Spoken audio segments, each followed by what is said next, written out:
Praise the lord. ప్రభునామములో అందరికీ వందనాలు. దేవుడు ఈరోజు మనకిచ్చిన వాగ్దానం, నీతో కూడా ఉన్నాను, నిన్ను విడువను, నిన్ను ఎడబాయను. యెహోషువ 1:6. నేను మోషేకు తోడై ఉండునట్లు నీకును తోడై ఉందును. యెహోషువ 3:7. నీకు తోడై ఉన్నాను, భయపడకుము, నేను నీ దేవుడనై ఉన్నాను, దిగులు పడకము, నేను నిన్ను బలపరుతును, నీకు సహాయం చేయువాడును నేనే, నీతి అను నా దక్షిణ హస్తముతో నిన్ను ఆదుకొందును. నిబ్బరము కలిగి ధైర్యముగా ఉండుము, దిగులు పడకము, జడియకము. నీవు నడుచు మార్గమంతటిలో నీ దేవుడైన యెహోవా నీకు తోడై ఉండును.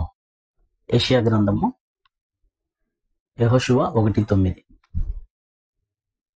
వానిని చూచి జడియవద్దు, నీ దేవుడైన యెహోవా నీ మధ్య ఉన్నాడు, ఆయన భయంకరుడైన మహాదేవుడు.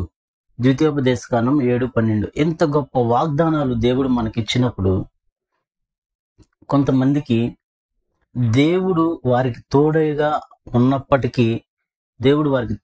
ఉన్నప్పటికీ గ్రహించలేని మనుషులుగా ఉన్నారు. కొంతమంది గ్రహిస్తూ జీవితాన్ని కొనసాగిస్తూ ఉంటారు. తోడుగా ఉంటే ఎలా గ్రహించలేమయ్యా అని ఒక వ్యక్తి అడిగాడు. అంటే ఇది నేను బైబిల్లో కూడా చూపిస్తాను, అప్పుడు నమ్ముతావని నేను ఒక విషయం చూపించా. ఏంటిదంటే, యేసుక్రీస్తు ప్రభువారు చనిపోయి తిరిగి లేచి వచ్చిన తర్వాత 40 రోజులు భూమి మీద ఉన్న తర్వాత శిష్యులకు కనిపిస్తాడు. యోహాను గారు, పేతురు గారు వాడలో చేపలు పడతా ఉంటే యేసుక్రీస్తు ప్రభువారు వస్తారు. అప్పుడు చేపలు పట్టమని దేవుడు మాట్లాడతాడు. పట్టిన తర్వాత యోహాను గారు అంటారు పేతురు గారితో, ఆయన ప్రభు సుమి అని అనంగానే పేతురు గారు నీళ్ళలోకి దిగి, ఆయన వస్త్రం లేకుండా ఉంటాడు కాబట్టి నీళ్ళలో దూకుతాడు. అలాగా దేవుడు కొంతమందికి తోడుగా ఉన్నప్పటికీ కొంతమంది అర్థం చేసుకోలేరు.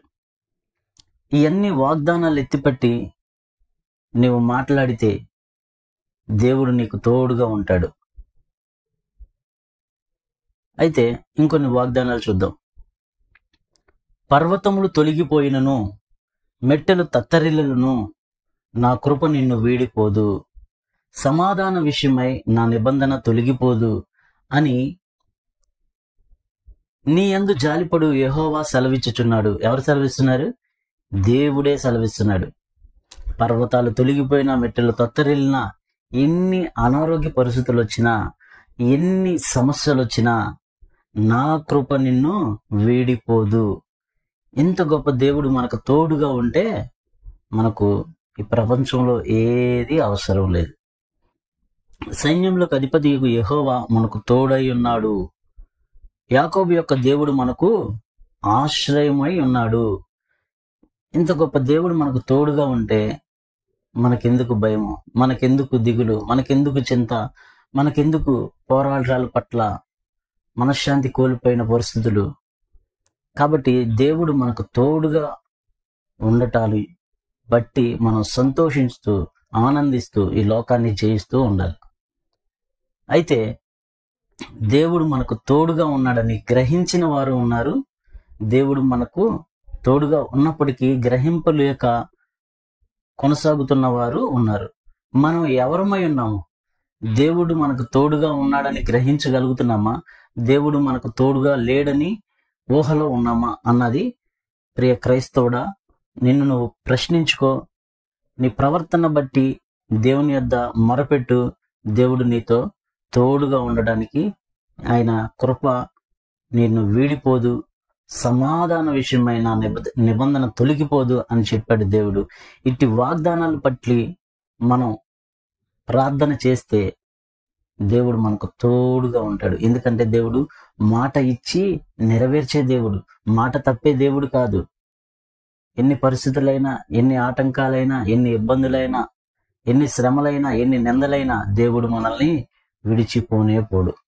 దేవుడు ఒక్క క్షణం కన్ను రెప్ప వేస్తే మన జీవితం ఇటో వెళ్ళిపోతుంది. ఈ లోకంలో డబ్బులు, ఆస్తులు, అంతస్తులు అక్కడికి రావు. దేవుడు తోడు లేకపోతే ఒక ముద్ద అన్నం తినడానికి కూడా ఈ లోకం సహాయం చేయదు. మనం గత రోజుల్లో చూసాం, కరోనాలో కొన్ని కోట్ల మంది ఉన్నా కూడా, కొన్ని కోట్ల రూపాయలు డబ్బులు ఉన్న వాళ్ళు కూడా ప్రాణం దక్కించుకోలేకపోయారు. ఈరోజు నువ్వు నేను ఈ భూమి మీద బ్రతికి ఉన్నావు అంటే దేవుడు మనకు తోడుగా ఉన్నాడు. దేవుని పట్ల మనం నెరవేర్చవలసిన బాధ్యత మన మీద ఉంది కాబట్టి ఇంకా ఈ భూమి మీద మనం నివసిస్తున్నామని గమనించుకోవాలి. ఈరోజు నీ నిర్ణయం ఏమై ఉంది?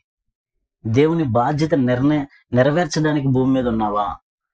దేవునికి ఇంకా భారంగా ఉండడానికి నువ్వు భూమి మీద ఉన్నావా అన్నది నిన్ను నువ్వు ప్రశ్నించుకోగలిగితే ఎవరు విమర్శించలేరు. విమర్శించితే వారిని తప్పుపడతాము గాని మనల్ని మనమే విమర్శించుకుంటే మనలో ఉన్న లోపాలు మనకు బయటకు పడతాయి. దేవుడు మనలో ఉన్న లోపాలను తెలియచేస్తాడు. అవి సరి చేసుకోగలిగితే దేవుడు నిత్యము నువ్వు వెళ్ళు ప్రతి చోటకు దేవుడు నీ యొద్దకు వచ్చి నిన్ను ఆశీర్వదిస్తానని దేవుడు వాగ్దానం చేశాడు. ఈ వాగ్దానం మన కుటుంబాల్లో ఉన్న ప్రతి ఒక్కరు ఈ వాగ్దానాల్లో మన పట్ల నెరవేర్చబడును గాక. ఆమేన్. ప్రభు నామములో అందరికీ వందనాలు.